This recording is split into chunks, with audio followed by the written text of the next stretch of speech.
Great, so this is the third domain, vertical integration. And I have an overview for the class. First, I'm going to tell people who are not familiar with interpersonal neurobiology just a little bit about it, not much, but just some fundamentals. And then I'm going to talk about the definition of vertical integration. Then I'm going to tell you everything you ever wanted to know about the prefrontal cortex and more, which is really the most important. So see if you can remember this. You know, but if you're new here, you won't. When we talk about bilateral hemispheric integration, what's the most important brain part or region that relates to bilateral hemispheric? And see if you guys can type in the chat. Yeah, the corpus callosum. That's right. So that's the second domain. And so today it's the prefrontal cortex. And I'm going to show you exactly what I mean with those words. And it's like the magic place in the brain that we want to know about, that focuses attention, delays response, and allocates resources. It's right at the, it's where you got your brain stem and your limbic brain, and then it comes up and it meets with your frontal cortex. And it's just this special area where a lot of different parts of your brain integrate. And it's where executive function, or they call it thinking about thinking, comes from. So this part of the brain is what we need in order to have vertical integration. So that's why the focus of this class is explaining what exactly the prefrontal cortex is in neurobiology, and you'll know what I mean by it, because you'll see prefrontal cortex is a combination of some structures in that area. So understanding neurobiology, what vertical integration is, what the prefrontal cortex is. Then I'm going to talk about your window of tolerance.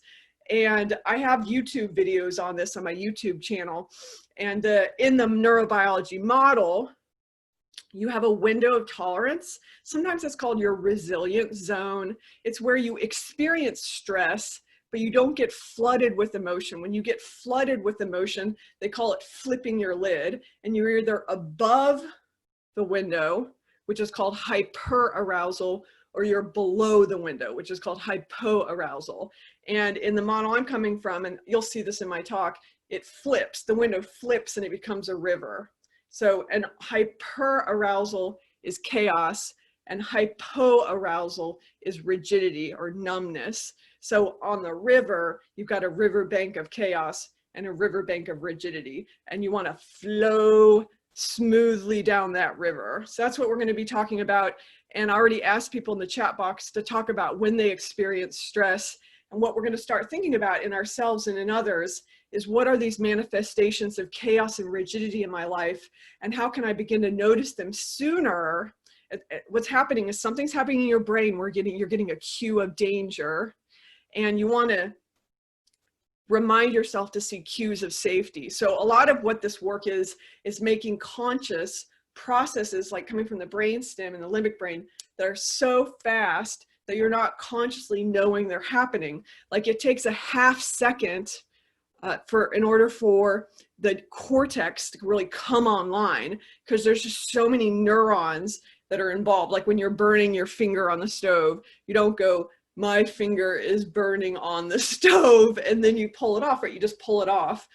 So a lot of stress management is about starting to realize what's happening in your body, paying attention to body sensations, and then modulating that, monitoring and modifying, which is what the prefrontal cortex does.